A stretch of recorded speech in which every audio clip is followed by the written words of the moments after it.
Բաց եք բանակցությունների համար եւ եթե ովքեր ուզում են, ապա կարող են ձեզ այցելել բանակցել, որտեղ դուք գնալու որևէ տեղ ցանկություն չունեք։ Որևէ մեկը ձեզ այցելեց այդ նախընտրական բանակցությունների հարցով։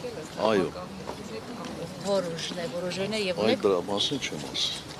Պարոն նախագահ, որոշում արդեն ընտրություններին մասնակցելու վերաբերյալ։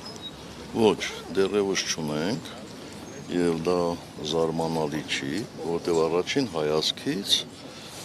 հեշտ բան է, էլի մասնակցում ենք կամ չենք մասնակցում, բայց երբ որ էության մեջ ենք մտնում, այդտեղ երկվություն կա։ Պայքարել մի քանի մանդատների համար, թե ստեղծել շատ ավելի բարենպաստ պայմաններ, նվազագույնի հասցնելով ներընդդիմադիր պայքարը, դրանով իսկ փորձել հաջողություն ստեղծել այն ուժերի համար, ովքեր հավակնում են հաղթել։ Այդ բանակցություններից է կախված ձեր որոշումը, պարոն Սարգսյան։ Ներընդդիմադիր շրջանակների մասին խոսեցիք։ Մեկ վայրկյան։ Ուղղակի չստացա հարցի պատասխանը։ Ներընդդիմադիր շրջանակների մասին խոսեցիք, ներընդդիմադիր պայքարի, տեսնում ենք, որ վերջին շրջանում դարձյալ այսպես փոխհրաձգությունը ակտիվացել է հատկապես երկրորդ նախագահի եւ ձեր թիմի միջև, ինչով եք սա պայմանավորում։ Ես չեմ կարծում, որ ներընդդիմադիր պայքարը հաստատացել է։ Ես ուղղակի կարծում եմ, որ ջրերը զուլալվում են եւ մենք այդտեղ որևէ խնդիր չունենք։ Բոլոր նրանք, ովքեր կփորձեն, ես նկատի ունեմ քաղաքական ուժերին, ովքեր կփորձեն մեր հաշվին աչուկ հավաքել, իբր մեր շանսերը նվազացնելու համար, ակնհայտ է, որ իրենց հասվելու է ճշմարտությունը։ Եվ եթե իրենք փորձում են ուրիշին ինչ-որ բան վերագրել, ապա ճշմարտությունը կլսեն, բոլորն էլ կլսեն, որևէ կոմպլեքս չունենք։ Պարոն Սարգսյան, ո՞րն է ճշմարտությունը, պարոն նախագահ։ Բայց դուք ուշադիր չեք լսում իմ ասածը։ Չէ, չլսեցի։ Ես կոնկրետ բան չասեցի, չէ, կոնկրետ քննադատություն չասեցի։ Այս պարագայում ո՞րն է։ Այդ պարագայում ինչ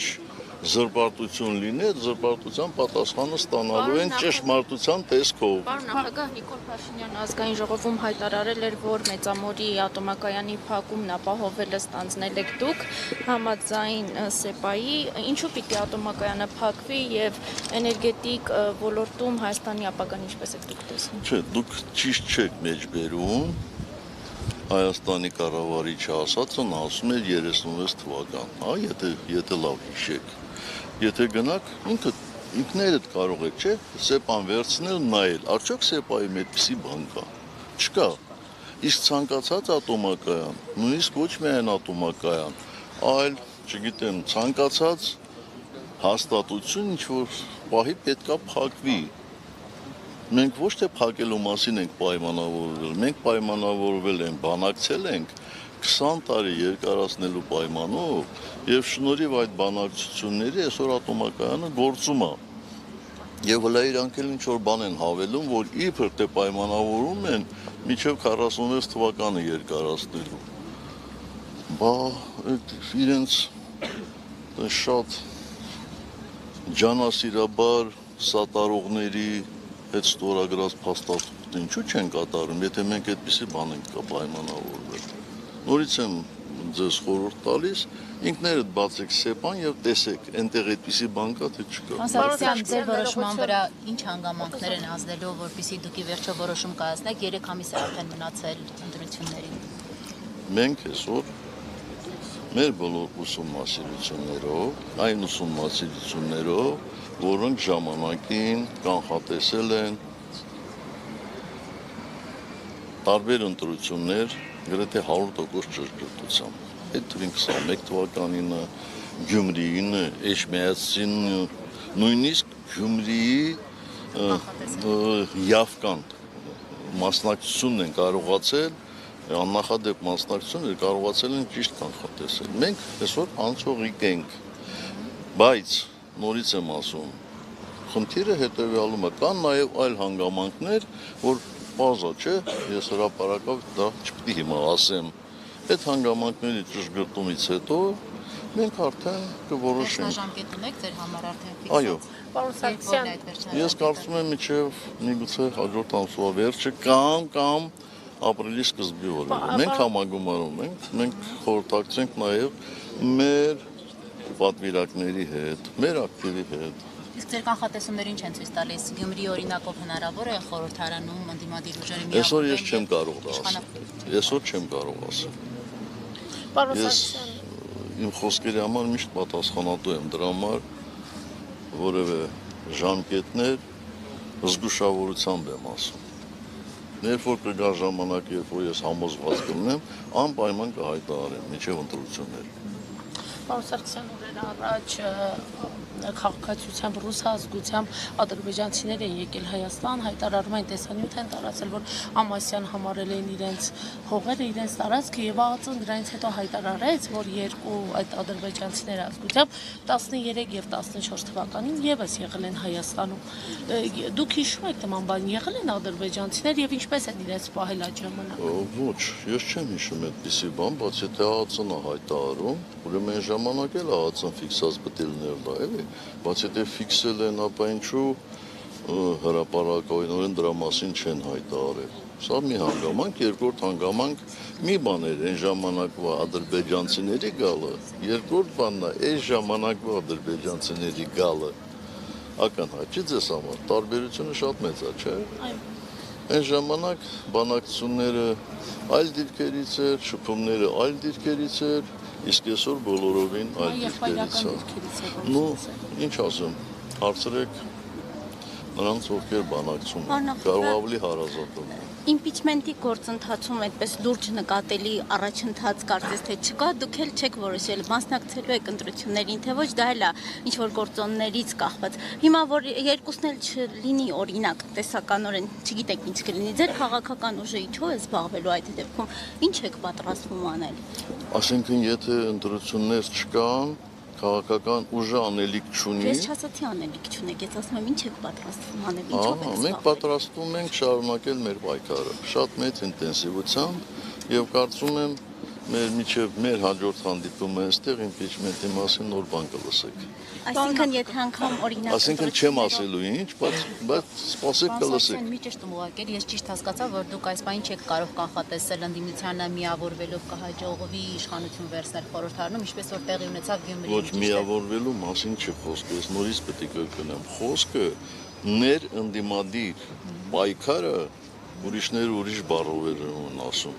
Մեղմելու մասին է գնում։ Դրանք տարբեր բաներ են։ Պարոն նախագահ, իսկ ընդհանուր առմամբ ընդդիմության շանսերն ինչպես եք գնահատում, եթե բացահայտ այսպես աջակցություն կա դրսից հայտարարությունների տեսքով եւ օրինակ բացահայտվեց նաեւ նամակագրություն հիբրիդային գործակալների դեմ համատեղ պայքարի մտադրության մասին, անգամ արագարձագանքման խմբեր Հայաստան ուղարկելու առումով։ Ես հիմա եկեք շանսերի մասին չխոսեմ, բայց ասեմ հետեւյալը. դուք չեք կարող մի փաստ բերել Հայաստանի, նորանկախ Հայաստանի պատմության մեջ մի դեպք, գոնե մի դեպք, երբ որ ազդեցիկ շրջանակներից, այսպես ասեմ, ոչ արտաքին շրջանակներից, որևէ մեկը ուղիղ տեխնացուներից կամ քաղաքական ուժերից մեկին սատարում հայտարարել։ Չի եղել այդպիսի բան։ Ես չեմ ասում իրենց ենթակա հգներով կամ դեպի իրենց կողմնորոշում ունեցող քաղաքական ուժերով կամ նույնիսկ փորձագետների մասին չի խոսքը։ Խոսքը պաշտոնատար անձանց մասին է։ Իսկ այս անգամ մենք արդեն չգիտեմ էլ որտեղ է մնացել, որ այնտեղից լա իրենց կարծիքը Հայաստանի ընտրությունների մասին, հաղթողի մասին, իրենց ցանկությունը չեն արտահայտել։ Միգուցե էլի կարող լինի։ Պարոն Սարգսյան, մի քանի օր է համանցացում ակտիվ քննարկում է կենսաթոշակների բարձրացման հարցը, նաև կառավարության միջամտության վիոլա ջուրը չի կտրելու ժողովրդի ջուրը, սա արդյոք դուք դիտարկում եք լեգիտիմ ընտրակաշառքի Նաև ասում են ձեր շրջանակներում։ ժամանակ 16000 էր թոշակը նաև դրան անդրադառնաճ։ Եկեք վերջից սկսենք, հա, որ թոշակի մասին էին իրանք խոսում։ Նվազագույն թոշակի մասին։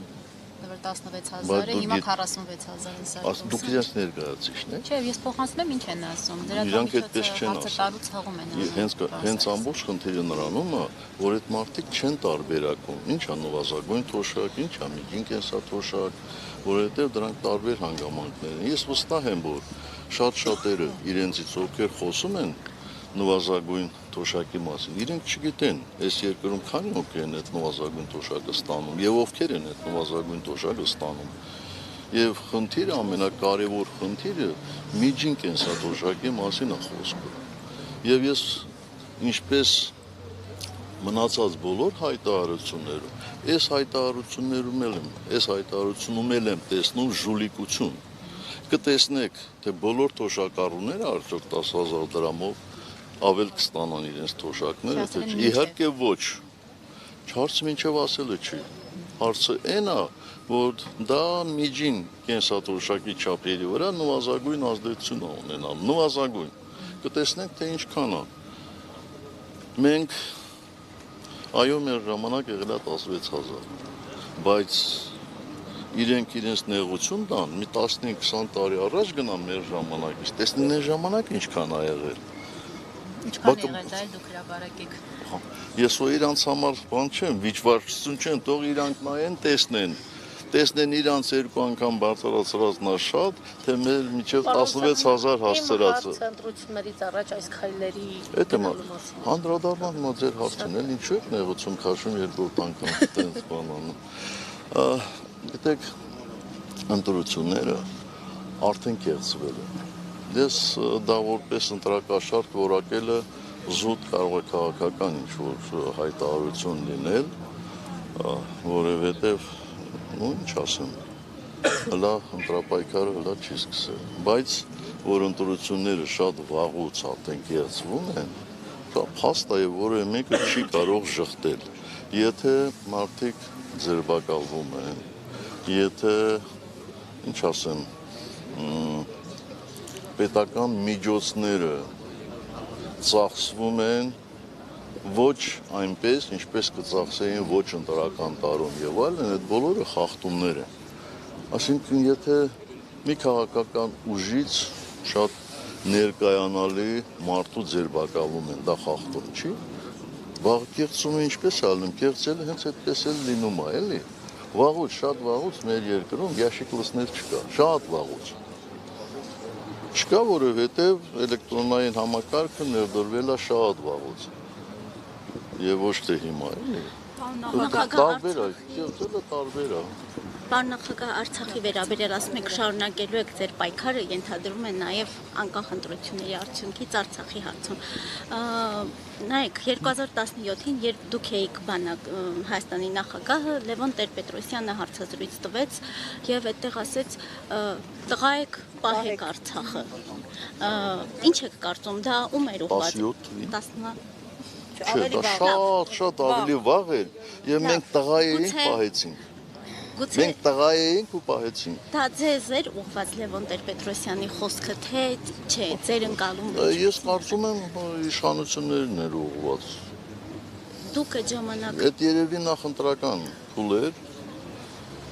Կամ էլ կապ չունի, եթե նախընտրական ինչ կապ ունի այստեղ։